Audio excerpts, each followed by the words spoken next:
Welcome back. This is Rito here with another Terraria Calamity Endgame weapon showcase video. Today we're on the Magnus character because we're going to be looking at some Endgame mage weapons. The first is the Voltaic Climax, and we're going to look at the Void Vortex, which is the rare variant of the Voltaic Climax. So the Voltaic Climax is a weapon that you can obtain after defeating Yharon Phase 1, and it's a really powerful weapon to use on Yharon Phase 2. And then the Void Vortex is something you can obtain by defeating Yharon. It's a rare drop, so it's a 2.5% drop rate, and will take a little bit of time for sure before you can obtain this, but it's definitely worth it, and you'll see later when we test the DPS, this can do so much good damage, and it's quite effective against Supreme Calamitas. So I've got a super dummy right here, and we can test out the single target damage for each of these weapons. So let's start with the Voltaic Climax, and before we do, let me just show you what I've got equipped. I've got the Auric Tesla Mage Armor, and then I've got the Celestial Tracers, Asgardian Aegis, Community, Rampart of Deities, the Ethereal Talisman, the Sponge, and the Core of the Blood God. One thing I just realized is we're not going to get an accurate depiction of this because all the orbs that go under the ground are not actually shooting the little lasers. So let's go ahead and put this on a platform instead, and we'll get a much better reading. So the way this weapon works is when you shoot these orbs out, it'll immediately target any enemies close by, and as long as those orbs are there, it will keep on hitting. It's kind of like having a ton of magnet spheres, and that's actually part of the crafting recipe for this weapon. So let's go ahead and see what the damage is. 290, 300,000. Let's see how much more we can get. 350 I saw just there. It looks like it kind of plateaus around 350,000. And you can see that we used a ton of those spells, and it really didn't use that much mana. So it's very easy on your mana, so you won't have to be using lots of potions or getting mana sickness. The item's tooltip shows that it's got 294 magic damage, 100% critical strike chance, average speed, insane knockback. It uses 14 mana, and it fires a circular spread of magnetic orbs around the mouse cursor. So it's pretty awesome. I've got it rolled to Mythical. Even playing on Death Mode, this was a pretty easy way to defeat the Jungle Dragon. You could even use this on Supreme Calamitas, and the Void Vortex you can definitely use on Supreme Calamitas, and it's actually one that I would recommend getting. So the Void Vortex shoots these orbs in a different pattern, and it's kind of a cool effect. They spin around much different. I prefer, honestly, the Voltaic Climax because you can control where it's hitting a lot easier, but the Void Vortex has so much extra damage that it's very effective, and I would not recommend using the Voltaic Climax if you have the Void Vortex. You can see we're getting up to 700, 800, 900,000 damage. We just broke 1 million briefly. Just depends on how much lag we're getting and how many critical hits we're doing. So yeah, pretty incredible. And you can basically just run around the Supreme Calamitas arena just casting this, and everywhere she is, and everywhere anything is, it's just going to be doing tons of damage to them. Currently I've got it rolled to Mystic, and that's to conserve mana, but it's probably better if we roll it to Demonic, so I'm going to go ahead and switch that right now. We've surpassed 1 million. It doesn't make that big of a difference, but I would probably opt for Demonic instead of Mystic, but it all depends on how much mana you're using. Another thing I want to try is just how much damage it can do on multiple targets here. So let's start with the Voltaic Climax. And you can see it's actually not doing that much more damage than on a single target. And let's see how the Void Vortex does on multiple targets. It's really not doing that much more extra damage.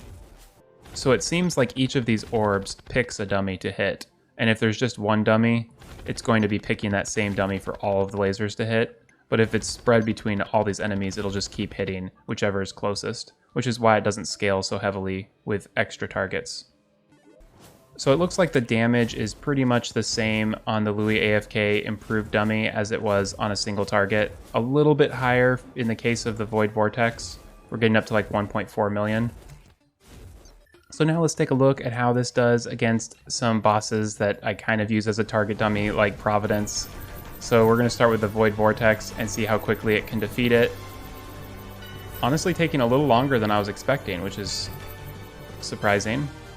We were not getting that much damage there. Let's try the Voltaic Climax, and let's summon Providence. And this one's even going a little bit slower.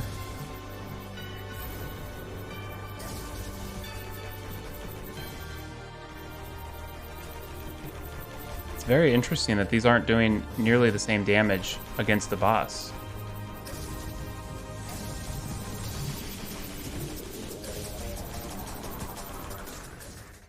I was expecting a lot more damage from those. Next, I want to give these a try on Yharon, and then also maybe we can try it on Supreme Calamitas as well. We just started it up with Yharon, and we've got the Voltaic Climax, and you can see it's doing such good damage. You just kind of have to land it as close to the path that he's following, and you'll just keep doing tons of good damage. And this is one that I would highly recommend for this part of your progression, especially in like a mage playthrough.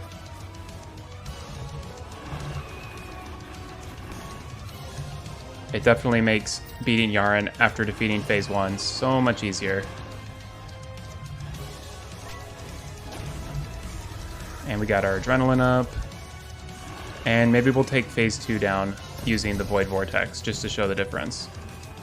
You can kind of just hold the cursor over top of your character and just keep clicking because he follows you so closely. And we're easily getting in the 100,000 damage. And this is death mode, by the way. I'm not even really bothering to, aim or do anything. It just does all the work for you. And he's already down to 40%.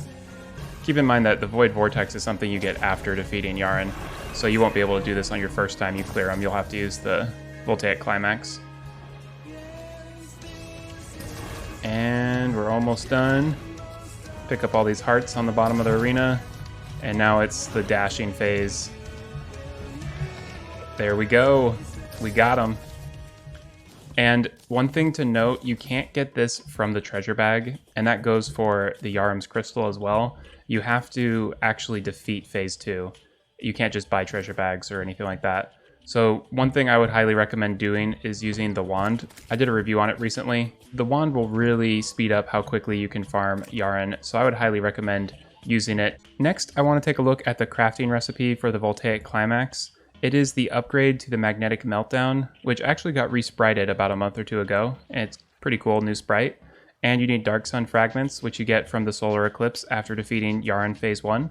The Magnetic Meltdown is the combination of Cosmilite Bars, which you get from the Devourer of Gods, the Spectre Staff, and the Magnet Sphere. The Spectre Staff you can get from these casters in the dungeon, and the Magnet Sphere you can get from tons of different enemies throughout the dungeon. And that's it for the Voltaic Climax recipe. Pretty simple for such a great weapon. And lastly, let's go ahead and try this out on Supreme Calamitas and see how it does. Hopefully we can defeat her. This is in Revengeance mode, not Master mode, because I'm a little bit out of practice. And we'll just take it easy, spin around here, and finish off these orbs. We should be close to doing damage to Supreme Calamitas. Okay, we gotta get one or two more over there. And there we go. We started it up. I probably could have placed those a little bit more efficiently.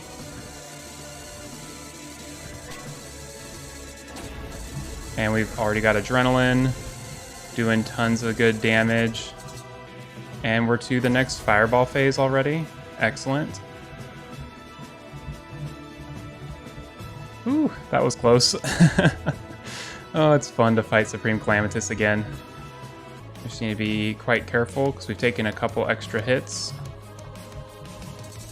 But we should get to the brothers and we can heal up and wait for our cooldowns to reset and everything. Okay, here we go. We've got the brothers. And it looks like we've got everything cooled down. We've almost got adrenaline as well, so we should have adrenaline by the time we finish beating this brother. And we just need to make sure we don't take a silly hit. And there we go, adrenaline. That was a fast phase.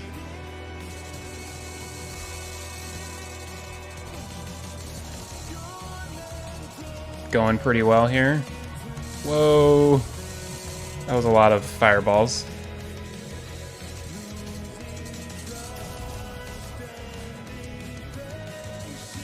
It's pretty crazy to see where things are because these orbs that we're summoning do just so much visual clutter.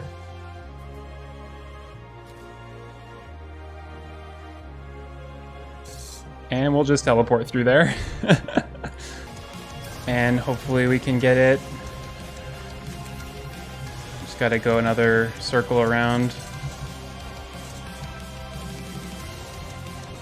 We should be able to get her. Almost done. Just keep putting these orbs in the arena.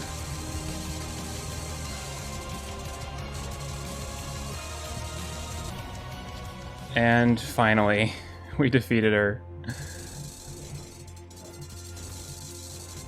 There we go. And we got the Staff of the Blushy. That was actually a pretty tricky fight. Overall, the Void Vortex is pretty incredible and quite useful against Supreme Calamitas, although I would say that the Subsuming Vortex, I think, does a little bit of a better job against Supreme Calamitas. It just feels a bit more consistent for me. And this could also be a good weapon to use at the end of the Fireball phase. You could probably throw a few of these out on both sides of the arena over here right before the orb spawn. I don't think I remember to do that. One thing though that is a bit of a bummer is that it's such a big sprite that when you're casting during the boss fight, you can kind of lose track of exactly where your character is because it kind of covers your character so much. So I noticed that I got hit by 1 or 2 fireballs just because I'm not used to having such a large weapon sticking out in front of my character. Once again, if you compare it to a weapon like the Subsuming Vortex, while you're casting, you can definitely still see exactly where your character is a lot more precisely. And that concludes our showcase of the Voltaic Climax and the Void Vortex. They're both really awesome weapons that I definitely recommend picking up. I hope you've enjoyed this video and found it helpful. If you did, be sure to like and subscribe. I also post lots of other videos showcasing different items from the 1.4 update and the Calamity mod. I just finished a Master Mode melee playthrough in Journeys End, and I'll be starting a Rogue playthrough soon in Death Mode on Calamity, so be sure to check those out if you're interested. Thanks again for watching, and I'll see you next time.